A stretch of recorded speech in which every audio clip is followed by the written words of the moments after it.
Olá, paz a todos. Bem-vindos ao nosso canal Escatologia, Princípio do Fim. Sou o pastor Jean. Vamos estar mais uma vez fazendo um estudo da palavra do Senhor, né? Dessa vez o título é A Revolta Judaica do ano 66 até o ano 73 depois de Cristo. Foi nesse tempo, no ano 70 mais precisamente, em que esse templo aí, construído pelo rei Salomão, foi pela segunda vez destruído. A primeira insurreição judaica, ela durou de 66 até o ano 73 depois de Cristo. 7 anos também aí durou essa revolta judaica. Segundo a história, Floro, que era um comandante que estava na época, né, lá em Roma, ele saqueou o templo judeu e isso acabou causando uma revolta ao povo, como aqui está escrito, né? A ganância de Gécio Floro e seu desrespeito com o templo deflagraram uma reação armada contra os soldados romanos. Né? Foi a partir daí que os judeus começaram a se juntar para se revoltar militarmente contra Roma. Profecia de Jesus e relatos históricos. Porque dias virão em que os teus inimigos te cercarão de trincheiras e te sitiarão e te estreitarão de todos os lados. Jesus falou isso sobre Jerusalém. E te derrubarão a ti e a teus filhos que dentro de ti estiverem, e não deixarão em ti pedra sobre pedra, pois que não conhecestes o tempo da tua visitação. Lucas 19, 43, 44.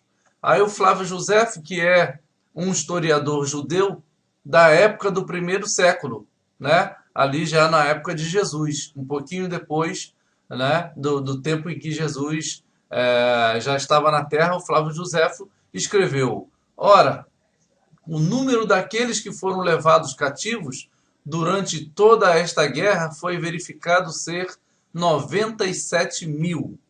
Como foi o número daqueles que pereceram durante todo o cerco? 1.100.000 pessoas, de judeus no cerco de Roma. A maior parte dos quais era, na verdade, da mesma nação, porém não pertencentes à própria cidade, pois tinha vindo de todo o país para a festa dos pães asmos e foram subitamente fechados por um exército. Aqui está a foto a gravura, né, do Flávio Josefo e uma representação de Jesus. Então, nesse ano em que houve o cerco romano, né, infelizmente muitos estavam na cidade para a festa. E aí Roma aproveitou que tinha muita gente ali e acabou cercando e não deixou mais ninguém voltar para as suas cidades de origem. O exército romano cerca Jerusalém em 70 depois de Cristo. Mas quando virdes Jerusalém cercada de exércitos, sabei então que é chegada a sua desolação. Né? Aqui uma gravura, Jerusalém ao fundo, e todo o exército romano sitiou, né? Cercou toda a cidade, não deixou que os alimentos adentrassem a cidade. Ninguém saía e ninguém entrava. Jesus e o historiador Flávio Josefo. O que foi, isso é o que há de ser, e o que se fez, isto se fará, de modo que nada há de novo debaixo do sol. Eclesiastes 1:9. Por que eu coloquei esse texto? Porque esse texto vai dizer que o que aconteceu um dia na história, ela volta a acontecer novamente no decorrer da vida humana. Né? Tudo se repete. E nós vamos ver isso agora durante esse estudo, que muitas coisas já aconteceram no passado e aconteceram um pouco mais à frente e ainda vão acontecer no futuro a partir de nós. Uma geração perversa. Eu falarei, portanto, aberta e francamente, aqui de uma vez por todas, e brevemente, que nenhuma outra cidade sofreu tais misérias, nem nenhuma outra era produziu uma geração mais frutífera em perversidade do que era esta, desde o começo do mundo. Falando sobre Jerusalém, Flávio Josefo. E ajuntando-se a multidão, começou a dizer: maligna é esta geração. Ela pede um sinal, e não lhe será dado outro sinal, senão o sinal do profeta Jonas. Jesus também falou daquela geração. Na verdade vos digo que não passará esta geração sem que todas estas coisas aconteçam. Vamos para mais para frente. Jesus e Flávio Josefo. Então, os que estiverem na Judéia fujam para os montes, e quem estiver sobre o telhado não desça a tirar alguma coisa de sua casa. Quem estiver no campo, não volte atrás a buscar as suas vestes. Mateus 24, 16 a 18. Flávio Josefo declara isso aqui no seu livro Guerra dos Judeus, sobre a fome. É então um caso miserável, uma visão que até poria lágrimas em nossos olhos, como os homens aguentaram quanto ao seu alimento. A fome foi demasiada dura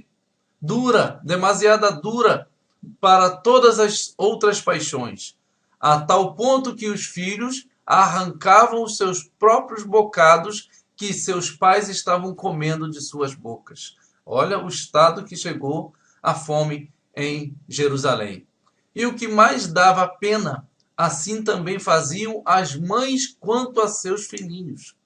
A mãe também tirava da boca dos seus filhinhos para comer algo. Quando viam alguma casa fechada, isto era para eles sinal de que as pessoas que estavam dentro tinham conseguido alguma comida. Então eles arrombavam as portas e corriam para dentro. Os velhos que seguravam bem sua comida eram espancados. E se as mulheres escondiam o que tinham dentro de suas mãos, seu cabelo era arrancado por fazerem isso. Olha a situação que chega o ser humano por causa da comida, né? Isso viveu a cidade de Jerusalém no ano de 66 até o ano 73, nesse período de tempo aí, com o cerco romano. Aconteceu antes de Jesus, depois, e acontecerá também no tempo do fim. Disse-lhe mais o rei: que tens? E disse ela: esta mulher me disse: dá cá o teu filho, para que hoje o comamos, e amanhã comeremos o meu filho. Cozemos, pois, o meu filho e o comemos. Mas, dizendo-lhe eu ao outro dia: dá cá o teu filho, para que o comamos, escondeu o seu filho. Essa foi uma situação que aconteceu lá no tempo dos profetas, né? Em que uma mulher, naquela época de fome, tratou com uma outra que tinha um filho. As duas tinham, cada um tinha uma tinha um filho. Cada uma tinha um filho. E aí, na fome, no desespero, fizeram um trato. Olha, hoje eu vou assar o meu filho, a gente come. Amanhã você assa o seu e a gente come. Tá certo? Tá combinado assim? Tá combinado. Só que uma fez isso, a outra não quis fazer, escondeu o seu filho. Olha o tamanho do desespero da fome em Israel. Comerão seus próprios filhos. Aí aqui eu repeti o texto de Eclesiastes para ficar vivo na mente dos irmãos que aquilo que um dia aconteceu se está mostrando na palavra que aconteceria em vários tempos, em várias épocas, né? Em outros anos da vida do povo de Deus, se eles desobedecessem o Senhor. E infelizmente eles acabavam desobedecendo o Senhor e vinham tropas, exércitos de vários impérios, cercavam Jerusalém, cada um no seu tempo, e aí a fome era tamanha que eles chegavam ao ponto de comer seus filhos. Jeremias 19:9. Deus faz um alerta ao povo. Lhes farei comer a carne de seus filhos, a carne de suas filhas. Comerá cada um a carne de seu amigo, no cerco e no aperto em que os apertarão os seus inimigos e os que buscam a vida deles. Agora Levítico 26, do 26 e 29. Quando eu vos quebrar o sustento do pão, então 10 mulheres cozerão o vosso pão num só forno, e devolver-vos-se-ão o vosso pão por peso, e comereis, mas não vos fartareis, porque comereis a carne de vossos filhos e a carne de vossas filhas. Agora em Ezequiel 5:10. Portanto, os pais comerão a seus filhos no meio de ti, e os filhos comerão os seus pais, e executarei em ti juízos, e tudo o que restar de ti espalharei a todos os ventos. Vê, ó Senhor, e considera a quem fizeste assim. Hão de comer as mulheres o fruto de si, as crianças que trazem nos braços? Ou matar-se-á no santuário do Senhor o sacerdote e o profeta? Então, vemos aqui que em vários momentos da vida, né, do povo de Deus, isso tudo porque o contexto é que Deus diz: se me obedeceres, comereis o melhor desta terra. Mas se me desobedeceres, infelizmente, não sou eu que vou fazer isso. Vai ser uma permissão, porque vocês estarão fora da minha proteção. E aí o inimigo de vossas almas vos atacará e fará isso tudo aí acontecer. Jesus e Flávio José. Aí Jesus fala: mas ai das grávidas e das que amamentarem naqueles dias. Também isso pode se referir ao fim dos tempos, tá, meu irmão? Flávio José, um outro fato histórico. Ela então tentou a coisa mais natural e, agarrando seu filho, que era uma criança de peito, disse: ó pobre criança, para quem eu te preservarei nesta guerra, nesta fome e nesta rebelião? Logo que acabou de dizer isto, ela matou seu filho e então assou-o e comeu metade dele e guardou a outra metade escondida para si. Irmãos, consegue conceber uma coisa dessa? Uma mãe fazer isso com o seu próprio filho de peito? O desespero que não devia estar essa mãe nesse tempo para assar um filho, comer a metade do filho, guardar a outra metade para comer no outro dia.